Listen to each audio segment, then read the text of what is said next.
അസ്സലാമലൈക്കും. ഇന്നത്തെ നോമ്പുതുറ വിശേഷങ്ങൾ കണ്ടാലോ. ഇന്ന് ഞാൻ ഫ്രൈഡ് റൈസിൻ്റെയും കട്ട്ലേറ്റിൻ്റെയും മീൻകറീൻ്റെയും റെസിപ്പിയാണ് ഷെയർ ചെയ്യാൻ പോണത്. അപ്പോൾ വീഡിയോയിലേക്ക് പോയാലോ.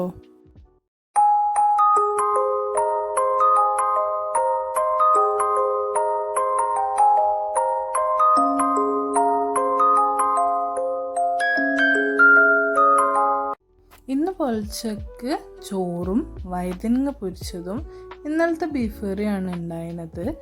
അങ്ങനെ അതൊക്കെ കഴിച്ച് പിന്നെ രാവിലായി. പിന്നെ ഇന്നൊരു സൺഡേ ആണല്ലോ, അപ്പോൾ ഒന്ന് ജസ്റ്റ് ക്ലീൻ ചെയ്യാൻ വിചാരിച്ച് ഫ്രിഡ്ജ് ക്ലീൻ ചെയ്യാമെന്നാട്ടോ വിചാരിച്ച് കുറച്ച് സാധനമൊക്കെ വാങ്ങിന്. അപ്പോൾ അതൊക്കെ ഓർഗനൈസ് ചെയ്യാൻ അങ്ങനെ ഫസ്റ്റ് അതൊക്കെ ഒന്ന് ക്ലീൻ ചെയ്ത്, അധികം പണിയൊന്നും ഉണ്ടായില്ല, എന്നാലും ജസ്റ്റ് ഒന്ന് ക്ലീൻ ചെയ്ത്. പിന്നെ മീൻ കറിയാണിന്ന് വെക്കാൻ പോണത്. അപ്പം മത്തിക്കറിയാണ്. അപ്പം അതിന് വേണ്ടിയിട്ടുള്ളതൊക്കെ ഞാൻ കട്ട് ചെയ്ത്. അപ്പം ഈ മീൻകറി ഞാൻ സാധാ ഉണ്ടാക്കുന്ന പോലെ തന്നെ ഉണ്ടാക്കുന്നത്. ഫസ്റ്റ് വെളിച്ചെണ്ണ ചട്ടിയിലേക്ക് ഇടും. ചട്ടിയിലാണ് ഇവിടെ കൂടുതലായിട്ട് ഉണ്ടാക്കുക. അതിലേക്ക് ഉലുവ ജസ്റ്റ് ഒന്ന് പൊട്ടിക്കും. പിന്നെ ഈ മിക്സ് എന്ന് പറഞ്ഞിട്ടുണ്ടെങ്കിൽ തക്കാളി, കുറച്ച് ഉള്ളിയും പച്ചമുളകും അരക്കണതാണ്. തക്കാളി കൂടുതലെടുക്കും, ഉള്ളി ഒരു അര പീസോ കാ പീസായിട്ട് എടുക്കുകയുള്ളൂ. എന്നിട്ട് അത് അരച്ചിട്ട് നമ്മൾ വെളിച്ചെണ്ണയിലേക്കൊന്ന് വഴറ്റാൻ വേണ്ടിയിട്ടിടും. അങ്ങനെ അത് തിളക്കുന്നതിന് തൊട്ട് മുന്നായിട്ട് കുറച്ച് ജിഞ്ചർ ഗാർലിക് പേസ്റ്റും കൂടി ആഡ് ചെയ്യും. ഇത് ജസ്റ്റ് ഒന്ന് വെന്ത് വരുന്ന സമയത്ത് ഇതിലേക്ക് മഞ്ഞപ്പൊടിയും മുളക് പൊടി, ഇത് കാശ്മീരി ചില്ലിയും സാദാ ചില്ലി പൗഡറും കൂടി മിക്സ് ചെയ്തതാട്ടോ ഈക്വൽ പ്രൊപ്പോർഷനിൽ. അപ്പോൾ അത് ആഡ് ചെയ്ത് കൊടുത്ത് ജസ്റ്റ് ഒന്ന് അതിനെ ഇളക്കി. അതിലേക്ക് വാട്ടറായിട്ട് ഞാൻ യൂസ് ചെയ്തിട്ടുണ്ടായിരുന്നത് പുളിവെള്ളമാണ്. അങ്ങനെ പുളിവെള്ളം ആഡ് ചെയ്ത്, പിന്നെ നമുക്ക് എത്ര വെള്ളം വേണോ ചാറ് വേണോ അതിനനുസരിച്ചിട്ട് ഞാൻ ആഡ് ചെയ്ത് കൊടുത്ത് വെള്ളം. എന്നിട്ട് ഉപ്പ് ഇട്ടിട്ട് അത് തിളക്കാൻ വേണ്ടി വെച്ച് ഒരു പാതി തിള വരുന്ന ടൈമിൽ ഞാൻ അതിലേക്ക് മീൻ ആഡ് ചെയ്ത് കൊടുത്ത്, എന്നിട്ട് പിന്നെ അത് തിളക്കാൻ വെച്ച് തിളച്ച് കഴിഞ്ഞാൽ പച്ച വെളിച്ചെണ്ണയും കറിവേപ്പില ആഡ് ചെയ്ത് കൊടുത്ത്. പിന്നെ ഫ്രൈഡ് റൈസിന് വേണ്ടിയിട്ടുള്ള റൈസ് ഞാൻ കുക്ക് ചെയ്യാൻ വേണ്ടി വെച്ച് ബസ്മതി റൈസാണ് കേട്ടോ.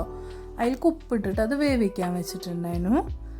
പിന്നെ അതിലേക്ക് വേണ്ട ചിക്കന് കുരുമുളക് പൊടി ഉപ്പും മാത്രം ഇട്ടിട്ട് ഞാൻ മാരിനേറ്റ് ചെയ്തതാണ്. അത് ജസ്റ്റ് കുറച്ച് എണ്ണയിൽ ഒന്ന് പൊരിച്ച് അല്ലെങ്കിൽ വേവിച്ചെടുത്തെന്ന് പറയാം, അങ്ങനെ അത് ചെയ്തിട്ടുണ്ടായിരുന്നു. ഫ്രൈഡ് റൈസ് ഉണ്ടാക്കാൻ ഞാൻ കുറച്ച് വലുപ്പമുള്ള ഒരു പാൻ എടുത്ത് അതിലേക്ക് സൺഫ്ലവർ ഓയിൽ ആഡ് ചെയ്ത്, പിന്നെ ഇങ്ങനെ അരിഞ്ഞ് വെച്ചിട്ടുള്ള ഒനിയനും ആഡ് ചെയ്ത് കൊടുത്ത്, ഇതേപോലെ ചെറുതായിട്ട് തന്നെയാണ് ക്യാപ്സിക്കവും അരിഞ്ഞ് വെച്ചിട്ടുള്ളത്, അതും ആഡ് ചെയ്ത്, പിന്നെ ക്യാരറ്റും ആഡ് ചെയ്ത് കൊടുത്ത്. ഇതിനൊക്കെ വേണ്ടിയിട്ടുള്ള ഉപ്പ് ഞാൻ കുറച്ച് ആഡ് ചെയ്ത് കൊടുത്തിട്ടുണ്ട് കേട്ടോ. അങ്ങനെ അത് നന്നായിട്ട് ഇളക്കി. ഇതിന്ന് പിന്നെ ഓയിൽ ഇറങ്ങി വരുന്നുണ്ടായില്ല, അപ്പോൾ ഞാൻ കുറച്ച് ഓയിൽ അതിൻ്റെ സെൻറ്ററിൽ ഒഴിച്ച് കൊടുത്ത് മുട്ട ഒന്ന് ജസ്റ്റ് ചിക്കി എടുക്കാൻ വേണ്ടിയിട്ട് അങ്ങനെ 2 മുട്ട അതിൻ്റെ സെൻറ്ററിലോട്ട് പൊട്ടിച്ചിട്ട് കൊടുത്ത്, എന്നിട്ട് ജസ്റ്റ് ഒന്ന് സ്ക്രാമ്പിൾ ചെയ്ത് നോക്കി. അപ്പം അതിനനുസരിച്ചുള്ള സ്പേസ് ഇല്ലേനു. ഞാൻ പിന്നെ ഈ എഗ്ഗിന് വേണ്ടിയിട്ടുള്ള കുറച്ച് കുരുമുളക് പൊടിയും ഉപ്പും ആഡ് ചെയ്ത് അങ്ങനെ ജസ്റ്റ് ആ വെജിറ്റബിൾസിൽ മുഴുവനാവുന്ന രീതിയിൽ സ്ക്രാമ്പിൾ ചെയ്ത്, പിന്നെ നമ്മൾ നേരത്തെ വേവിച്ച് വെച്ചിട്ടുണ്ടായിരുന്ന റൈസ് ഒരു വിസിലതിനോട്ട് അടിഞ്ഞിട്ടുണ്ടായിരുന്നെ, അങ്ങനെ അതും ആഡ് ചെയ്തിട്ട് നന്നായിട്ട് ഇതിനെ ഇളക്കി. അതിൻ്റെ ഇടയിൽ ഞാൻ സോയാ സോസും വിനെഗറും കുറച്ച് പെപ്പറും നേരത്തെ വേവിച്ചതിന് ചിക്കനും കൂടി ഇതിലേക്ക് ആഡ് ചെയ്ത് കൊടുത്തിട്ട് അങ്ങനെ നന്നായിട്ട് ഇളക്കി. ഞാൻ ഈ റൈസ് വേവിച്ച ടൈമിൽ ജസ്റ്റ് ഒന്ന് ഊറ്റിയിട്ട് വാഷ് ചെയ്തിട്ടുണ്ടായില്ല. നമ്മൾ പച്ചവെള്ളം കൊണ്ട് ഒന്ന് വാഷ് ചെയ്തെടുത്തിട്ടുണ്ടെങ്കിൽ അല്ലെങ്കിൽ ഊറ്റുന്ന സമയത്ത് അതിൻ്റെ മുകളിൽ കൂടി ഒഴിച്ചിട്ടുണ്ടെങ്കിൽ ഇങ്ങനെ സ്റ്റിക്കി ആവില്ല കേട്ടോ. ഞാൻ കുക്കറിൽ നിന്ന് ഡയറക്റ്റ് ഇടുകയാണ് ചെയ്തിട്ടുണ്ടായിരുന്നത്, അതുകൊണ്ടാണ് ഇങ്ങനെ ഒരു സ്റ്റിക്കി പരുവത്തിലുള്ളത്.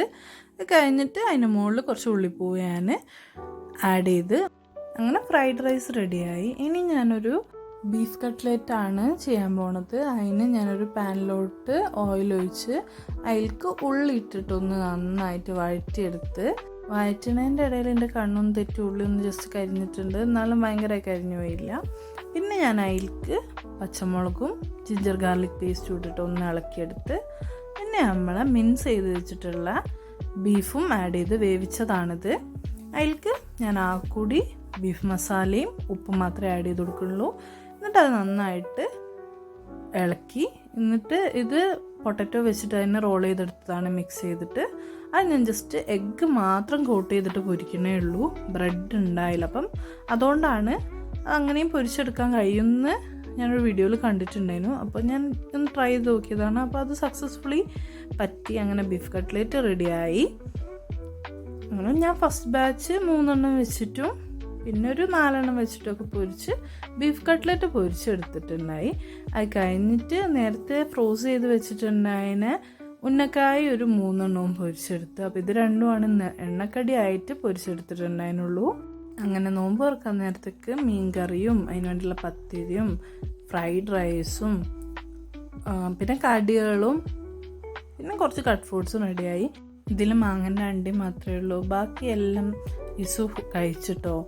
അപ്പം വീഡിയോ എടുക്കുമ്പോൾ അത് മാത്രമേ ഉണ്ടായിരുന്നുള്ളൂ. അങ്ങനെ നോമ്പ് തുറക്കാൻ കടികളും ഫ്രൂട്ട്സും പിന്നെ ഒരു ബട്ടർ സ്കോച്ചിൻ്റെ ഡ്രിങ്കും ഉണ്ടായി. പിന്നെ പത്തിരിയും മീൻകറിയും കൂട്ടി കഴിച്ച് ചോറും കഴിച്ച്. അപ്പം അത്രയേ ഉള്ളൂ. ഇൻഷാ അല്ലാ അടുത്ത വീഡിയോയിൽ കാണാം.